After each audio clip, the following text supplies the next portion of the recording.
the deciding for him, this is his job. And my Lord, it is my submission that constitutional mandates given to IEBC have to be performed by IEBC because the buck stops with the Commission. Our Constitution has been characterized as a transformative charter. My Lord, the only way it can be a transformative charter is if we breathe life to it instead of paying lip service.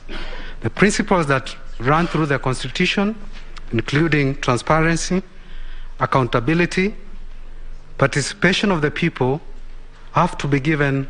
We have to breathe life to those provisions if the Constitution has to live up to its characterization as a transformative charter. It can also live to its characterization as such if the independent institutions under the Constitution discharge their mandates according to what is provided there. One of the institutions is IEBC. Under Chapter 15 of the Constitution, it has a critical function which is captured under Article 249A. It must protect the sovereignty of the people. And one of the ways it protects the sovereignty of the people is to ensure that the will of the people in electing their representatives reflects what the people have voted it to be. This is because, my Lord, sovereignty is exercised directly. It can also be exercised by the representatives they elect. So by sticking to the principles that guide the process of election, that's how it can give the sovereignty of the people the life it deserves. Under Article 1, under Article 81 and Article 86, the electoral process has to observe, among other principles, transparency.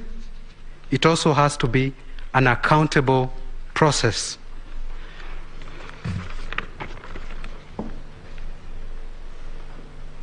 My Lords, the Commission is constituted under Article 88, and the national legislation that provides for the Commission is the Independent Electoral and Boundary Commission, that is Act number 9 of 2011.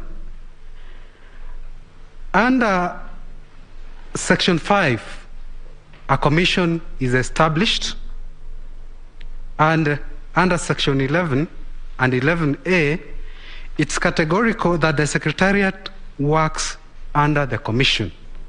So the staff of the Commission performs a delegated function. The buck stops with the Commission. My plain reading of Article 138(3)(c) is that the process of tallying, verification, and declaration of the result is the mandate of the Commission. It's not the mandate of the staff or the Secretariat. This is also reiterated under Section 39, 1C, paragraph B, which also states categorically that the function of tallying and verification is supposed to be done by the Commission. Was it done by the Commission? That is the only question, my Lord, I will answer. I will answer it through the eyes of the averments made by the 9th respondent, that is Professor Abdi Gulia, and the 4th respondent, that's in the consolidated petition, that's Honorable the Chairman Chebukati. This is how, from their own affidavit, without even going to the regulations in which they set out on how the verification was supposed to be done, from their own affidavit, when the other 4 commissioners are clear that they were not involved in the verification and tallying and declaration of the result, this is what they say in their respective affidavits. The affidavit of Professor Gulie, the 9th respondent, sworn on 20th of August 2022 in respect of petition 005, at paragraph 8, he is clear that once assigned a responsibility by the Commission, whatever recommendations he makes have to go back to the Commission for consideration. So from his own averment, it was clear that even when the Commission delegates a function to a commissioner, he has to report back to the Commission for approval. At paragraph 32 of his affidavit, this is how he described how verification was done and the result generated.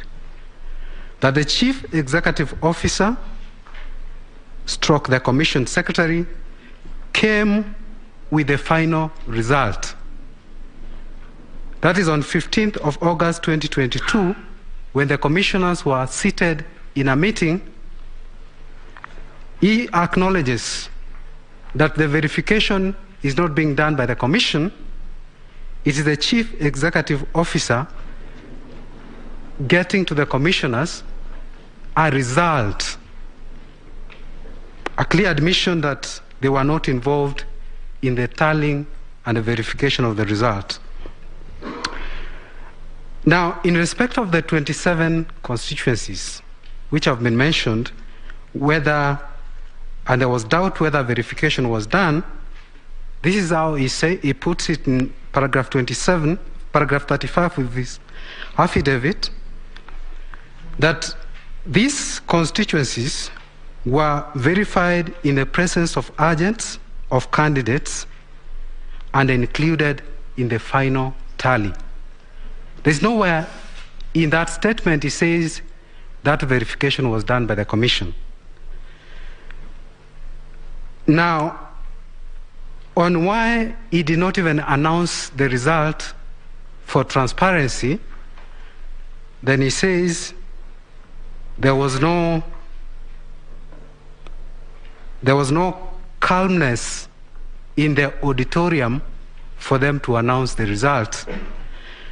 But then the question is, when it was restored, the chairman of the Electoral Commission was able to read the result in Form 34C. The question is, during that period, how is it that they could not read the result for the 27 constituencies? The chairman of the commission, Honorable Chebukati, in his replying affidavit to the 4th petitioner's petition, the affidavit is undated, but it was filed on 27th of August 2022. This is how he characterizes the verification of the result by the Commission. At paragraph 31, he avers under oath that the verification and tallying was undertaken by a staff of IEBC with some commissioners assigned the role. My Lord, from the chairman's own averment, the verification is being done by a commissioner assigned the role, and the staff of IEBC. There is no indication anywhere that that outcome of the verification was brought before the commissioners before an announcement was made. It is understandable that tallying and verification of over 40,000 polling stations is an Herculean task, and it cannot be done by 7 commissioners.